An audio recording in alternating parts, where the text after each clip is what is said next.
What's up, man? On deal. What's up, Steve? What's going on with you? This is Zach and Len. Yes, sir. How's everybody doing? How are you? Where you been, man? Went to medical? What's going on? Medicals, MRIs, some X-rays. Yeah. How did everything come out? Pretty good. All right. Can't complain. What's the plan this week? What do you want to show? Man, just show how versatile I am. I know how I am in the interviews, but I just want to show it on the field so I can move around, so I can bend and things like that. Hey, Zion, have you met with the Cowboys? Yeah, I met with them the first night with an informal visit, but outside of that, no, I really haven't sat down with the whole coaching staff. What was that conversation like? What do you like? I like just the way they approached it, the way they were talking about football. They like how I could decipher things about from defense, talk about the second level, third level, things like that. So it was a good interview, I feel like. Who do you have on your team? That's my great-grandmother. She's the reason I wear my number. She was born September 6th, so it's the reason I wear the number 96 at the University of Georgia. And she meant so much to me, and she was a huge pivotal point in my life growing up, so it's the reason why I wear her around. You talk about her being a pivotal point. What does that look like, I guess, off the field? And did she play any role in getting you into football, cheering you on when you were little, things like that? So my mom was, I was a single-parent household. My mom, she worked 2 jobs a lot of the time, still works 2 jobs to this day. So my grandmother was a huge part of raising me and my sister. She taught me how to cook, clean, care for others, things like that. So when it came down to time to pick my number, it was a no-brainer, and things like that. When you talk about your mom still working 2 jobs, obviously a lot of people want to get to the league to take care of their grandma. How much of an influence is that for you as you look at this next chapter of your life? It's a huge thing. I told my mom at the age of 11, I was like, I'm gonna get to the league one day so you don't have to work again. And she always tells me, don't do it for me, do it for yourself. But I still want to make sure my mom's okay, make sure she's well taken care of. So I talk about your family a lot. Like, is anyone up here with you that's supporting you throughout this entire process? It's good to have teammates up here as well. Yeah, Bull, K3, Tyke, they all just got here yesterday. But my mom I think she's coming up here probably in a couple hours, so she'll be in the stadium tomorrow when I'm running. She's my prayer warrior, so I told her I need her there in the stadium just to feel her presence. Zion, what can you bring to the NFL team? Just my dependability and my ability to play different positions. That's the number one thing I learned at the University of Georgia, being able to be adaptable and play with other great players and be able to bring something to a team that a lot of people usually can't. Talking to Nick Sirianni, yesterday, the Eagles coach, he's got all the dogs on his thing. I said, what's the one DNA trait that all your players have? This is toughness. For sure. Is that just part of the culture? Oh. What does that Kirby do to instill that? From the day you walk in, it's not even talked about. But from the day you walk in the locker room, we're gonna see if you can be in that foxhole with us. We're gonna see if you can go out in front of 102,000, 93,000 on 39. If you can stand up and be a man and stand on your own 10. Z, since you left Georgia, what have you tried to improve on as you head into this process at the combine? Just steady being a pro, steady taking everything day by day, not letting anything go by, and just working on my body, working on my mental. If you had to show scouts one game from your Georgia career to showcase, like I said, your versatility, your toughness, what game would that be? I would say Tennessee not this past year, but the season before that when they came to Athens. I feel like that was one of my better games of my career, just from the striking standpoint, resetting the line of scrimmage, having energy, having fun with my guys. Man, I feel like that was probably one of my better games of my career. So what's the woman's name? What is her actual name? Sadie Bill Alexander. So what are some of the toughest offensive lines that you faced in the SEC, and some of the toughest offensive linemen that you've had to go against? Toughest offensive line I feel like is my own, University of Georgia from 2019 to 2023. But the toughest I went against probably last year's Alabama and 2022 LSU. Are there any of those guys, you've gone against any of these guys who are here right now? Talk about some of their character a little bit. A lot of scouts have asked me who was the toughest offensive lineman I went against. I said J.C. Latham, just because he's a true 360 at offensive tackle. He can move you in the run game, but also he can sit down in the bull in the pass. So it's a lot of things that J.C. does well, as well as being that big, he can move. So it's a great challenge going up against that guy. Do you think playing in the SEC gives you an advantage as you head to the next level, playing against the caliber of players you play against? 100%, because it's never a down week in the SEC, just like it's never a down week in the NFL. You can go out on any given Sunday, Monday, or Thursday and get your butt kicked. So you got a big group of Georgia guys coming, like you said. The other guys are just getting in town now. Are they all hitting you up saying, "Hey, like, what's it like? What's the schedule like?" Yeah, a lot of the guys, they just want to know like what they're walking into, what are they getting ready for, and I'm letting them know like you're gonna be tired, but just keep your energy up, keep your head high, and don't let them see you waver. You You guys start early. I mean, what are these days like? It's kind of like a fall camp day. You know, you get up at probably like 6:30. You're going from at least 7 until probably like 4. You get a little bit of break. Some guys got formal visits. I haven't had any formals. I've just had informal clusters. So my first day, we finished around 11 o'clock. I got back. I had to go do a little pool workout with the guys from Exos. So I got back to my room probably like 12:15. Had to wake back up the next morning like 6:30. So it's really demanding, but this is what we dream for our whole lives. This is things we've watched as a kid on TV, and you can't ask for anything better. Will you do all the drills? I'll do everything but the bench press. Everything but the bench. Is there any particular drill you think you might stand out in, or any numbers we might want to look for in it? I hope to run anything under 4.9 in the 40. That's my goal.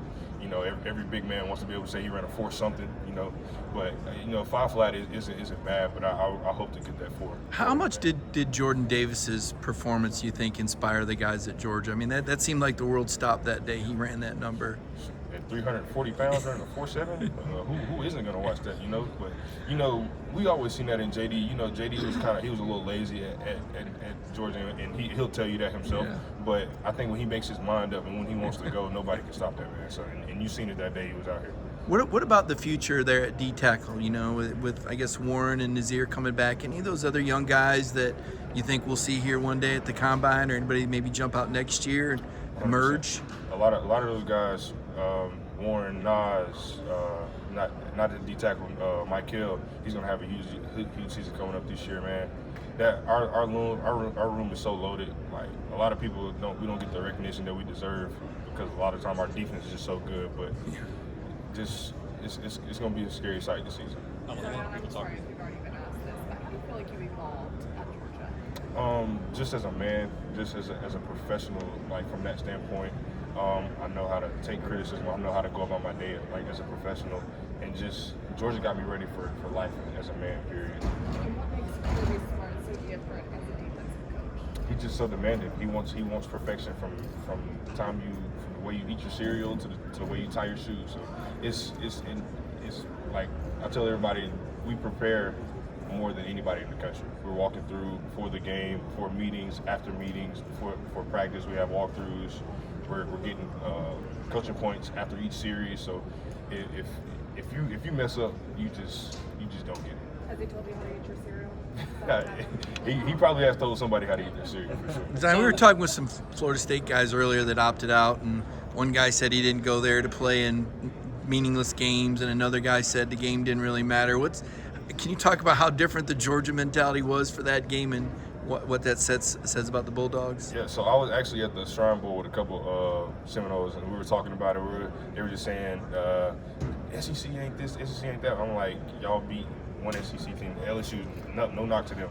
But I was like, if y'all really, I know y'all should have been in the conversation in the top 4. Y'all were 14-0, 13-0, whatever the case might have been. But we still came to play at the end of the day. We know we should have been in the CFP as well, but we had something to finish, and those guys just didn't feel like it was in their best interest, which I completely understand.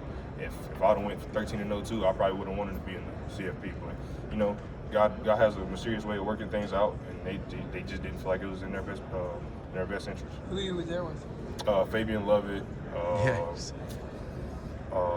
Ronaldo Green, Kalen DeLoach, the DB number 7. I can't remember his name right now. I'm kind of blanking, but a lot of those guys. Is that Bethune? Not so. Tatum Bethune. He was supposed to go to the Reese's Bowl. I don't think he went. Did they try to tell you the game would have been different if they played? What was your response to that? It wouldn't have been different. It would have been 38-17. I feel like, but it wouldn't have been as close as they were saying. Did you watch the playoff? I did. Did you feel like, did you wonder what would happen if you were in it? 100%. Who wouldn't? Yeah. I was looking at it. I was watching both defenses, both offenses. I'm like, I actually watched this the national championship with Kamari and Bull. We were just like, man, we were dissecting everything, because when we watch football now, we watch it so different coming from Georgia. Like we're looking at all the situations that people are in. They got 3 timeouts at the end of the game. If they don't got at least 2 games over with, things like that. So we were just looking at everything like that. Zion, you got to play with James Cook at Georgia. What has it been like to see him flourish and really come on strong this last season? Man, I was so happy for Cook, man. You know, at Georgia, he never had the big career like a running back would want, but he just kept his head down, kept his nose clean, and I'm so proud of Cook. Why would you like to play on a team like the Buffalo Bills, play with guys like Ed Oliver and Von Miller? Because you know you're gonna get their best every day, and you know I know what I have inside of me, and I know what I can bring to that defense as well.